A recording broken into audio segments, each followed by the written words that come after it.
ஒரு மகிழ்ச்சியான செய்தி. இதயம் நல்லெண்ணெயின் விலை லிட்டருக்கு ரூபாய் 105 குறைஞ்சிருக்கு. செப்டம்பர் 2023ல 1 லிட்டர் இதயம் நல்லெண்ணெயின் அதிகபட்ச விலை ரூபாய் 503. ஆனா இப்ப 1 லிட்டர் இதயம் நல்லெண்ணெயின் விலை ரூபாய் 398 மட்டும்தான் தமிழ்நாட்டுல. அப்ப இனிமே எல்லாரும் இதயம் நல்லெண்ணெய் வாங்கலாம் இல்ல? அமெரிக்காவுக்கு அதிக வரி விதிக்கும் நாடுகளின் பொருட்களுக்கு அதிரடியாக வரி போடுவோம் என்று அதிபராக பதவியேற்ற அன்றே ட்ரம்ப் சொல்லியிருந்தார். அடுத்த சில நாட்களில் பக்கத்து நாடுகளான மெக்சிகோ, கனடாவுக்கு தலா 25% வரி விதித்தார்.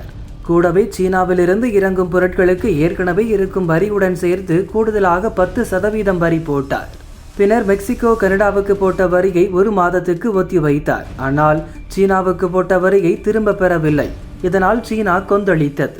வர்த்தக போரை தூண்ட வேண்டாம் என்று எச்சரித்தது. சர்வதேச வர்த்தக கவுன்சிலும் இது தொடர்பாக முறையிட்டது. மேலும் பழிக்கு பழி நடவடிக்கையாக அமெரிக்காவின் சில வகை பொருட்களுக்கு 10 முதல் 15% வரை வரி விதித்தது சீனா. இதற்கிடையே 1 மாதம் கழித்து ஏற்கனவே ஒத்திவைத்த மெக்சிகோ, கனடாவுக்கு எதிரான வரியை இப்போது மீண்டும் அமல்படுத்துவதாக ட்ரம்ப் சொன்னார். இந்த முறையும் சீனாவுக்கு எதிராக வரி போட்டார். ஏற்கனவே கூடுதலாக போட்ட 10% வரியை அப்படியே டபுள் ஆக்கினார். அதாவது சீனாவின் பொருட்களுக்கு ஏற்கனவே இருக்கும் வரிகளுடன் கூடுதலாக 20% வரி விதிப்பதாக அறிவித்தார். இது சீனாவை கோபத்தின் உச்சிக்கே கொண்டு போய்விட்டது. பதிலடி நடவடிக்கையாக அமெரிக்காவிலிருந்து வரும் சோயாபீன்ஸ், மாட்டிறைச்சி, பழங்கள், காய்கறிகள், பால் பொருட்களுக்கு 10%, கோதுமை, மக்காச்சோளம், பருத்தி, கோழி இறைச்சிக்கு 15% வரி போட்டு அதிர வைத்தது சீனா. இந்த வரி விதிப்பு மார்ச் 10 முதல் அமலுக்கு வரும் என்றும் சீனா சொன்னது.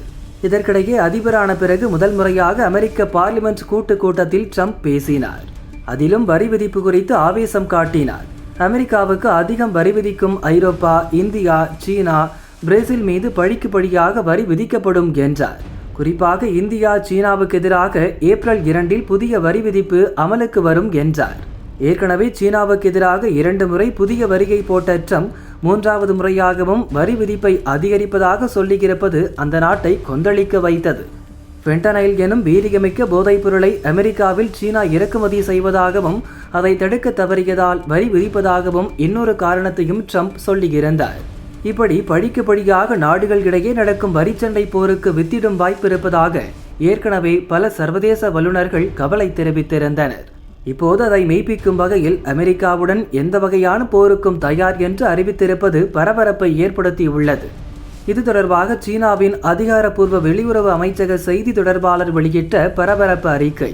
ஃபென்டனைல் போதைப்பொருள் புழக்கத்தை காரணம் காட்டி வரி விதிப்பது ட்ரம்பின் அற்பமான சாக்கு போக்கு. அமெரிக்காவில் நிலவும் ஃபென்டனைல் பிரச்சினைக்கு வேறு யாரும் காரணம் கிடையாது. அமெரிக்கா மட்டுமே அதற்கு பொறுப்பு. மனிதாபிமான அடிப்படையிலும் அமெரிக்கா மீதான நல்லெண்ண அடிப்படையிலும் இந்த பிரச்சனையில் அமெரிக்காவுக்கு உதவ நாங்கள் வலுவான நடவடிக்கை எடுத்துள்ளோம். சீனாவின் நடவடிக்கையை அங்கீகரிக்காமல் பழி சுமத்தவும் அச்சுறுத்தவும் முயற்சிக்கிறது அமெரிக்கா. இது சீனா எடுத்த போதை தடுப்பு நடவடிக்கைகளை குறைத்து மதிப்பிடும் செயல். அமெரிக்காவுக்கு உதவியதற்காக நம்மையே அவர்கள் தண்டிக்க பார்க்கிறார்கள்.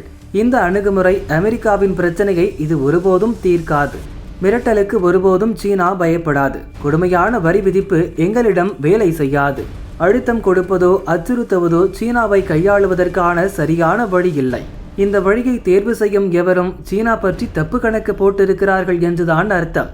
உண்மையிலேயே ஃபென்டனைல் பிரச்சனையை தீர்க்க வேண்டும் என்று நினைத்தால் சீனாவுடன் நேரடியாக பேச வேண்டும். அமெரிக்கா போரை விரும்பினால் எங்களுக்கு எந்த பிரச்சனையும் இல்லை.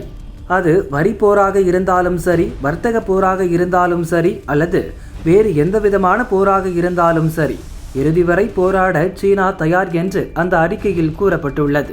சீனாவின் பகிரங்கமான போர் அறிவிப்பு உலக நாடுகளை பதற்றத்தில் ஆழ்த்தியுள்ளது.